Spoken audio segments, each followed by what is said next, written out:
আসসালামু আলাইকুম ভিউয়ার্স, কেমন আছো? আশা করি তোমরা ভালো আছো। আজকে একটা গ্রামেটিক্যাল আইটেমস নিয়ে এলাম, সেটা হলো কমপ্লিটিং সেন্টেন্স।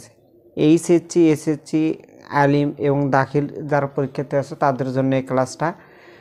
দেখো, মূলত কমপ্লিটিং সেন্টেন্স তিনভাবে থাকে। একটা ক্লোজ যোগ করতে হয়, একটা ফ্রেজ যোগ করতে হয়, আর এটা হলো প্রভাব মানে প্রবাদ বাক্য। তিনভাবে থাকে। 10টা যদি থাকে অবশ্যই একটা প্রবাদ বাক্য থাকবে। 5টার মধ্যে অনেক সময় থাকে। এখন আমাদের দেখতে হবে কখন আমাদের ক্লোজ ব্যবহার করতে হবে, কখন প্রভাব, কখন ফ্রেজ। যখন দেখবা যে একটা বাক্যের মধ্যে, মনে রাখবা, একটা বাক্যের মধ্যে যখন একটা ক্লোজ মার্কার থাকবে অথবা ইয়ে থাকবে, সেন্টেন্স কানেক্টর থাকতে পারে, কনজাংশন থাকতে পারে। এইগুলো কনজাংশন যদি থাকে তোমাকে মাস্ট একটা ক্লোজ ইউজ করতে হবে। আচ্ছা, তারপরে দেখো, যদি ফ্রেজ থাকে তাহলে ফ্রেজের সাথে অনেক সময় ফ্রেজ ব্যবহার করতে হয়, তবে একটা বাক্যের সাথে ফ্রেজ যোগ করে নতুন করে অংশ ডাবল ফ্রেজ দিতে হয়, ফ্রেজ প্লাস ফ্রেজ দিতে হয়। আর যদি প্রভাব থাকে তাহলে প্রভাব মানে প্রবাদ বাক্য যেটা, সেটা কোনো প্রকার নিয়ম মানবে না, ওটা ওর মতোই চলবে, ওই রকমই দিতে হবে। আচ্ছা, আর আবার কিছু কিছু সময় কনজাংশনের এক পাশে এক টেন্স হয়, আর এক পাশে আর এক টেন্স হয়। আবার দেখব কিছু কিছু সময় ওই টেন্সের কোনো চেঞ্জ হয় না। সেই বিষয়গুলো আমাদের খেয়াল রাখতে হবে। প্রথমে দেখো লেখা আছে 5 years হ্যাভ পাস্ট সিন্স এটা কনজাংশন, তার মানে তোমাকে এখানে ক্লোজ ইউজ করতে হবে। কি ইউজ করতে হবে? ক্লোজ ইউজ করতে হবে।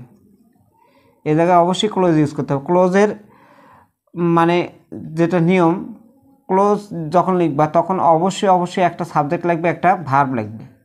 কী লাগবে? সাবজেক্ট, একটা ভার্ব। সিন্সের আগে আমি যেটা বললাম, কিছু কিছু কনজাংশনের আগে এক টেন্স হয়, পরে এক টেন্স হয়। সিন্সের আগে যদি প্রেজেন্ট টেন্স থাকে, কোন টেন্স? Present tense. মনে রাখবা, প্রেজেন্ট টেন্স। প্রেজেন্ট টেন্স কেমনে চিনবা? দেখো, হ্যাভ, হ্যাজ, হ্যাড, হ্যাড না, ডু, ডাজ, তারপরে এম, ইজ, আর, তারপরে হলো এস, ইএস, আইএস অথবা বেস ফর্ম। এই কয়েকটা যদি থাকে তাহলে বুঝতে প্রেজেন্ট টেন্স আছে। কোন টেন্স আছে? প্রেজেন্ট টেন্স আছে। দেখো এখানে কি আছে? হ্যাভ আছে, তার মানে হ্যাভ আমরা লিখছি, প্রেজেন্ট টেন্স আছে। তখন এই পাশে ইউজ করতে হলো পাস্ট টেন্স।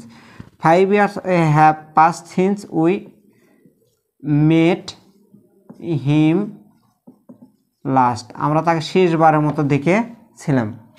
আচ্ছা, তারপরে দেখো এরকমও থাকতে পারে, it is many years since আছে। মনে করো এখানে কি আছে? সিন্স আছে, এটা কনজাংশন। সিন্সের আগে কি আছে? দেখো, ইজ আছে। ইজটা কোন টেন্স? Present tense. সিন্সের আগে যদি প্রেজেন্ট টেন্স থাকে, পরে পাস্ট টেন্স ইউজ করতে হবে। এই বাক্যটার সাথে এটা দিতে পারবো, কোনো সমস্যা নেই। আচ্ছা, তারপরে দেখো এখানে কি আছে? অ্যাজ ইফ আছে, এখানে অ্যাজ ইফ আছে, এখানে অ্যাজ দো আছে। অ্যাজ ইফ, অ্যাজ দো এই দুটো সেম জিনিস, দুটাই সেম জিনিস। অ্যাজ ইফের আগে যদি প্রেজেন্ট টেন্স থাকে, কোন টেন্স থাকে? Present tense. দেখো কি আছে? এস আছে, দেখো এস, মূল ভাবের সাথে এস। যদি প্রেজেন্ট টেন্স থাকে, অ্যাজ ইফের পরে পাস্ট ইনডিফিনিট ইউজ করতে হবে। তারপরে হি নিউ এভরিথিং, মনে হয় সে সব কিছুই জানে। আচ্ছা, তারপর দেখো অ্যাজ ইফ, অ্যাজ দোর আগে যদি পাস্ট টেন্স যদি থাকে, পাস্ট টেন্স কেমনে চিনবা? দেখো, পাস্ট টেন্স চিনবা হলো যদি হ্যাড, ডিড, ওয়াজ, ওয়ার, তারপরে হলো ইডি, ডি, টি, এইগুলো যদি থাকে। দেখো এখানে কি আছে? ইডি আছে, ইডি আছে, পাস্ট টেন্স। তাহলে অ্যাজ দ্য অ্যাজ ইফের পরে পাস্ট পারফেক্ট হবে। হি হ্যাড নোন এভরিথিং, মনে হয় সে সব কিছুই জানে। আচ্ছা, এবার দেখো হোয়াট ইজ লোটেড। দেখো এটা প্রবাদ বাক্য, এটা প্রবাদ বাক্য।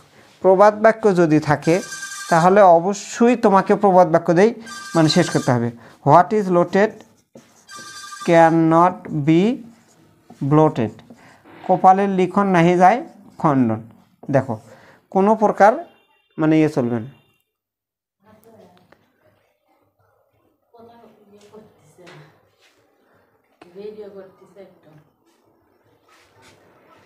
হি could not pass the exam because of, দেখো এই বিকজ অফ এখানে হলো কনজাংশন, এখানে কি আছে, সরি এটা একটা হলো ফ্রেজ, এটা একটা ফ্রেজ। ফ্রেজ যদি থাকে তাহলে ফ্রেজের পরে অবশ্যই তোমাকে কি করতে হবে, ফ্রেজ যোগ করতে হবে। He could not pass the exam, সে পরীক্ষায় পাস করতে পারল না, বিকজ অফ, কারণ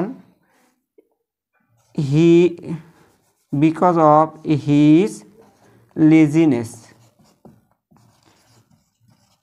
বিকজ অফ হিজ লেজিনেস, তার অলসতার জন্য সে পাস করতে পারল না। এটা একটা ফ্রেজ, এটা একটা ফ্রেজ। তাহলে দেখো আমি আর একটা রুলস দিচ্ছি, দেখো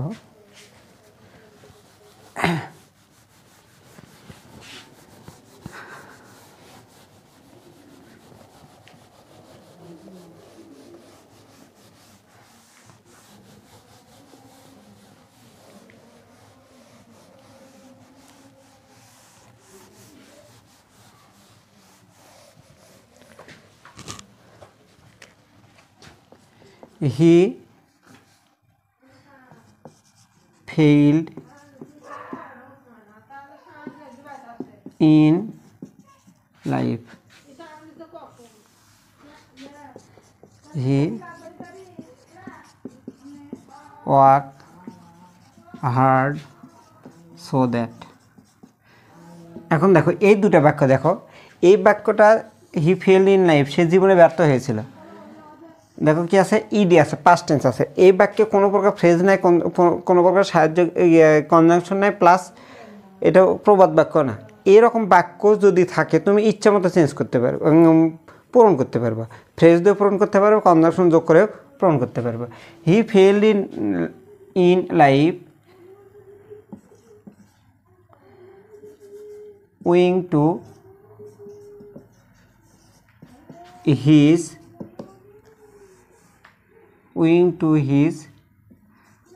লেজিনেস। আচ্ছা, এখন দেখো এখানে যদি সাকসিডেড থাকে, সাকসিডেড যদি থাকে এটার পরিবর্তে হি সাকসিডেড ইন লাইফ, সে জীবনে সফল হয়েছিল, তুমি এখানে ইউজ করতে পারবা because of his hard work, because of his hard work এটা। তারপর দেখো he work hard so that, দেখো এখানে কি আছে, সো দ্যাট আছে, হি ওয়ার্ক হার্ড, সে কত পরিশ্রম করেছিল, এখানে এটা কনজাংশন আছে, কনজাংশনের আগে সো দ্যাটের পরে, সো দ্যাট যদি থাকে so that, so dot dot that, অবশ্যই কেন অথবা কুড আসবে। এখানে যদি পাস্ট টেন্স থাকে কি থাকে, দেখো তো এটা কি আছে, পাস্ট টেন্স আছে, তাহলে এ পাশে সাবজেক্টটা ওটাই থাকবে, এ পাশে পাস্ট টেন্স থাকলে এ পাশে পাস্ট টেন্স ইউজ করতে হবে, could, so that he could succeed in life. তাহলে দেখো এই যে সো দ্যাট, কিছু কিছু মানে কনজাংশনের বেলায় দুই পাশে টেন্স আলাদা হয়, আবার কিছু কিছু কনজাংশনের দুই পাশে টেন্স একই হয়, তার মধ্যে এটা একই হয়, সেটা তার মধ্যে এটা অন্যতম।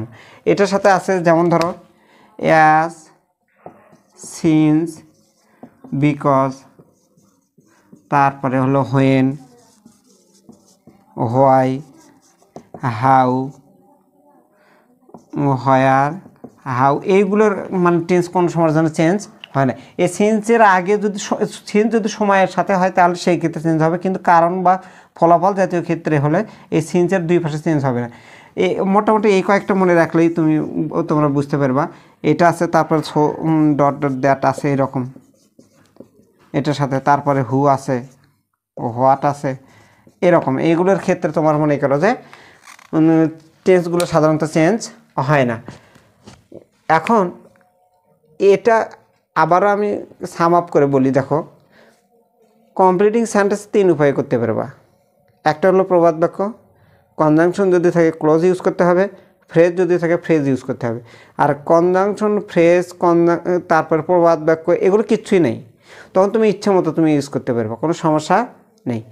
প্রবাদ বাক্যে কোনো প্রকার টেকনিক খাটে না, অন্য অন্য ক্ষেত্রে কিছুটা বাক্য কাছাকাছি গেলেও হতে পারে, কিন্তু প্রবাদ বাক্য যেটা চাওয়া হয় ঠিক সেটাই দিতে হবে। এই জিনিসটা মাথায় রাখবা। পরে কোনো ক্লাসে অন্য বিষয় নিয়ে আমি তোমাদের সামনে হাজির হব। সে পর্যন্ত সবাই ভালো থাকো। আল্লাহ হাফেজ।